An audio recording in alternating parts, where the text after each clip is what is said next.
Hello?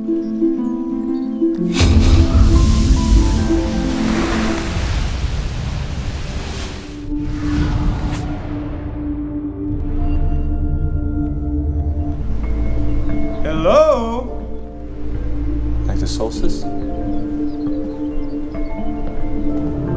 end of times. You mean like the apocalypse? Halo semuanya, selamat datang kembali di channel Ruang Film, sebuah informasi untuk kalian penikmat konten spoiler. Oke teman-teman, di video kali ini kita akan membahas film berjudul Bokeh. Sebuah film yang mengisahkan tentang terjadinya fenomena misterius di bumi, di mana sepasang kekasih yang sedang berlibur menjadi satu-satunya manusia terakhir di dunia.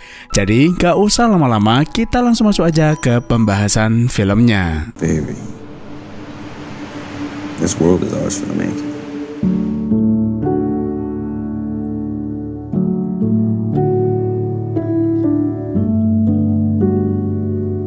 Film dimulai dengan memperkenalkan sepasang kekasih bernama Riley dan Jenai.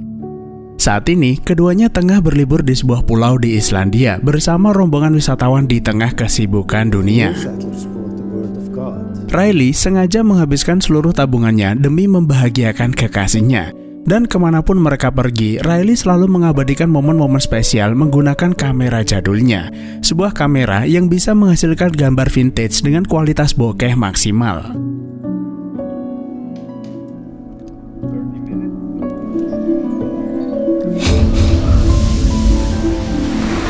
Hari itu, segalanya berjalan dengan sempurna.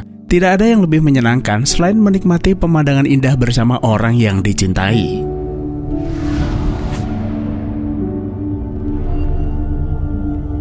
Esok harinya, ketika waktu menunjukkan pukul 3 pagi, Jenna melihat kilatan cahaya terang di atas langit. Kejadian tersebut sebenarnya cukup sering terjadi, mengingat langit Islandia sering menampilkan aurora borealis atau yang biasa disebut dengan cahaya utara. Namun Jenna tidak menyadari bahwa cahaya tersebut akan mengubah kehidupannya. Baby, wake up. Wake up. Ketika hari sudah mulai siang, Riley ngajak kekasihnya pergi cari sarapan. Tapi anehnya, tidak ada satu orang pun terlihat di dalam hotel. Padahal hotel itu sebelumnya penuh dengan wisatawan. Yeah, anywhere. Hello? Karena penasaran, keduanya pun pergi keluar. Barangkali orang-orang itu lagi poco-poco di alun-alun. Namun ternyata tidak ada siapapun di luar sana. Kota itu benar-benar senyap. Tidak ada aktivitas apapun, hanya ada kendaraan terparkir di tempatnya layaknya sebuah kota mati. Seakan masih belum percaya, keduanya pun lantas berkeliling kota. Masuk satu gedung ke gedung lain sambil berteriak memanggil siapapun. Namun tidak ada jawaban. Bahkan Indomaret yang buka 24 jam pun enggak ada yang jaga. Hello? Masuk ke sebuah kafe, semua saluran TV tidak ada yang aktif. Jenai lalu menghubungi keluarganya, tapi nggak ada sinyal. Begitu juga dengan media sosial. Tidak ada postingan baru, baik berita ataupun status WA dari teman-temannya. Keadaan tersebut membuat keduanya menjadi panik. Sampai di hotel, Riley mencoba browsing-browsing dengan laptopnya. Namun ternyata tidak ada koneksi internet sama sekali.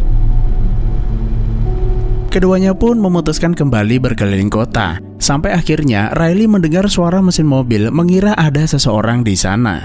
Namun rupa-rupanya tidak ada siapapun di dalam mobil tersebut, selain hanya mobil yang menyala yang ditinggalkan begitu saja. Riley kemudian menggunakan mobil itu untuk pergi ke desa sebelah. Barangkali ada seseorang yang bisa mereka temui. Namun tidak ada seorang pun di sana. The end of times. You mean like the apocalypse? Jenna berpikir apakah mungkin menghilangnya semua orang berkaitan dengan akhir zaman. Tapi pertanyaannya, kenapa mereka berdua masih di sini? Dan karena tidak menemukan jawaban apapun, keduanya pun kembali ke hotel untuk beristirahat. Come on baby, it's time to wake up. Esok harinya, situasi yang sama masih terjadi. Belum ada tanda-tanda keberadaan manusia selain mereka. Hal tersebut membuat Jenna semakin cemas akan masa depan mereka. Di lain sisi, Riley tetap mencoba berpikir jernih. Masih ada kemungkinan orang-orang meninggalkan tempat ini karena sesuatu. Entah itu karena wabah penyakit atau relokasi penduduk. Dan yang terpenting saat ini adalah apa yang harus mereka lakukan untuk bertahan hidup. Setelah itu, keduanya pergi ke kota mencari makanan dan pakaian untuk kebutuhan sehari-hari. Karena nggak ada yang jaga, mereka pun bebas mengambil apapun yang mereka mau. Keduanya juga menggunakan mobil yang terparkir untuk jalan-jalan tanpa takut dimarahi pemiliknya. Dan di malam harinya, Riley dan Jenai menghabiskan waktu di sebuah restoran sambil bercanda ria. 35 minutes. It is a new world record for me. Hari berganti hari, rasa cemas perlahan berubah menjadi keceriaan. Jenai mulai melupakan kekhawatirannya dan lebih memilih menikmati hari. Riley berpendapat apa yang mereka alami ini adalah bagian dari rencana yang kuasa. Baby, this world is ours for the making. Mungkin semua orang meninggalkan pulau ini. Mungkin juga sistem komunikasi mengalami gangguan. Dan mungkin semua ini akan segera berlalu. Namun untuk saat ini, dunia ini adalah milik mereka berdua. Baby, this world is ours for the making. Hari itu dan hari-hari berikutnya, keduanya mengelilingi pulau dan selalu mengabadikan momen dengan kamera jadul milik Riley. Setiap gambar diambil dengan fokus tajam pada subjek utama, sementara latar belakangnya sengaja dibuat buram alias bokeh. Foto-foto tersebut seolah menggambarkan keadaan mereka saat ini. Semuanya terlihat buram, hanya ada mereka dan tidak ada siapapun di sekitar mereka. Suatu hari, Riley kepleset dan mengalami luka yang cukup serius di lengannya. Hal tersebut membuat Jenai marah dan khawatir, karena saat ini mereka berdua sendirian dan enggak ada tenaga medis yang bisa membantu mereka jika terjadi kecelakaan serius. Akan tetapi, Riley malah menyepelekan hal tersebut yang membuat keduanya bertengkar. I'm gonna be more careful, I promise. From now on.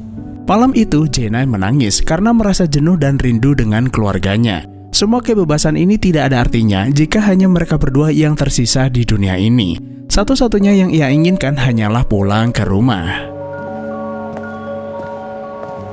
Lalu di keesokan harinya, mereka pergi ke bandara berharap ada yang bisa mereka lakukan untuk pulang ke rumah. Namun usaha mereka sia-sia karena tidak ada seorang pun di sana. I just want my book back. I just want to go home.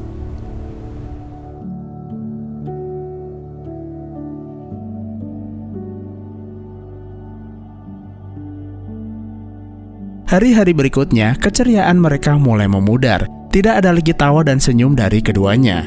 Hingga di suatu siang, Jenai mendapati air keran di tempat tinggal mereka habis. Ditambah, sebagian besar persediaan makanan yang mereka miliki sudah kadaluarsa. Kondisi itu membuat keduanya kembali bertengkar. Jenai ini adalah tipe wanita yang cukup overthinking dan mudah khawatir. Sementara Riley masih bersikap tenang sambil terus memikirkan solusi dengan kepala dingin. Siang itu, keduanya jalan-jalan sendirian. Riley lebih memilih berenang, sementara Jenai pergi ke desa dan pergi ke tempat ibadah untuk berdoa. Namun, karena keduanya sama-sama merasa kesepian, mereka pun kembali berkeliling pulau sambil mengabadikan momen dimanapun mereka berada.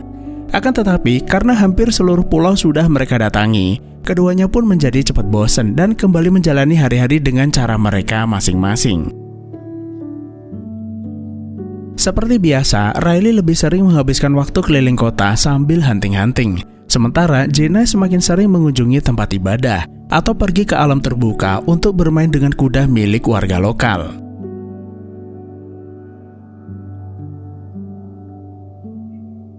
Suatu hari, keduanya memutuskan pergi ke sisi lain pulau untuk mencari suasana baru.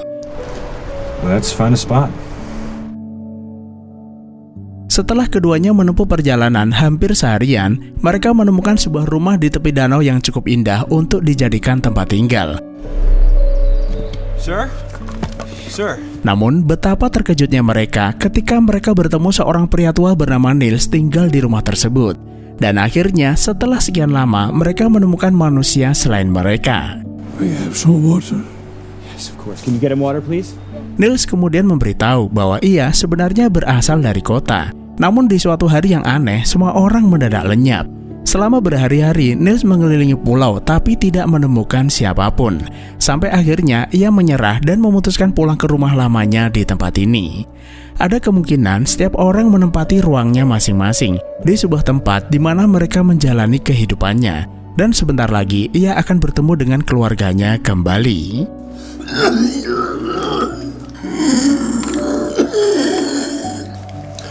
I made my bed. Apa yang ia ceritakan sama persis dengan apa yang dialami Riley dan Jenai. Namun terlepas dari misteri yang mereka alami, Riley dan Jenai berharap pertemuan ini merupakan pertanda baik. We're on vacation. Malam harinya, Jenna dan Neil saling berbagi cerita. Jenna merasa sesuatu menuntun mereka ke tempat ini untuk saling bertemu satu sama lain, agar mengerti makna dan tujuan dari apa yang mereka alami.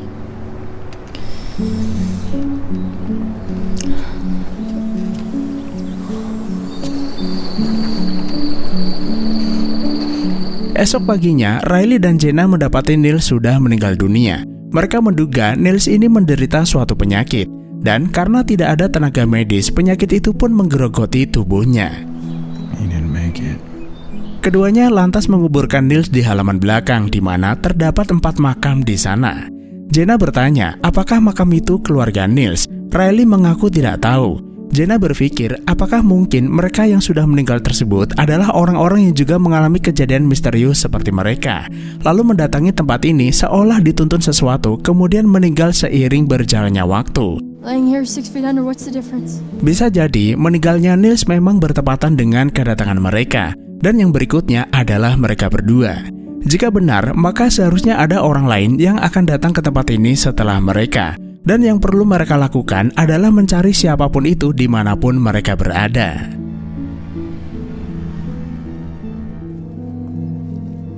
Singkat cerita, keduanya pun kembali memulai perjalanan mengelilingi pulau. Setiap menemukan sebuah desa, Jenai menandai setiap rumah sebagai pengingat bahwa tempat itu kosong dan sudah mereka datangi. Sikap Jenai tersebut membuat Riley bertanya, sebenarnya apa yang ia inginkan? Jenna mencari jawaban, tapi ia sudah menyadari bahwa jawaban itu tidak akan ia dapatkan. Apa yang ia lakukan bukanlah mencari kehidupan, melainkan menandai kematian. Lebih baik Jenna menyudahi kekhawatiran ini, dan sebaiknya mereka memikirkan apa yang harus mereka lakukan untuk terus bertahan hidup. Akan tetapi, Jenna yang sudah merasa frustasi menyebut sebenarnya ia belum bisa memahami sesuatu yang ia hadapi. Semua kejadian ini pasti ada alasannya, dan ia bertekad akan menemukan jawaban tersebut. Setelah bertengkar seharian, Riley membawa Jenna ke sumber mata air yang jernih. Mereka bisa memanfaatkannya untuk memenuhi kebutuhan sehari-hari. Dan setelah keduanya baikan, mereka pun kembali ke kota. Suatu sore, Jenna mendengar notifikasi email di laptopnya. Awalnya ia merasa senang, namun ternyata pesan tersebut adalah pesan yang dikirim Riley sebelumnya. Morning. Lalu di keesokan paginya, Riley menemukan sebuah amplop untuk dirinya berisi foto bokeh Jenna di atas meja. Entah apa maksudnya, tapi Riley memiliki firasat buruk tentang hal tersebut, lalu mencari Jenna yang ternyata menghilang entah kemana. Riley kemudian pergi ke tempat-tempat yang biasa mereka kunjungi. Sampai akhirnya ia menemukan Jenna mengapung di sebuah kolam dalam keadaan sudah tak bernyawa.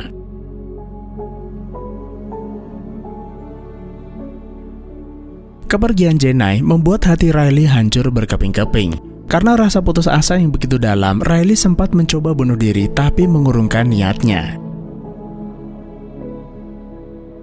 Setelah itu, Riley meninggalkan Jenna di sana begitu saja. Dan kini hanya dia satu-satunya orang yang tersisa di dunia ini, tanpa teman, tanpa tujuan, dan hanya ada kekosongan sampai ajal menjemput.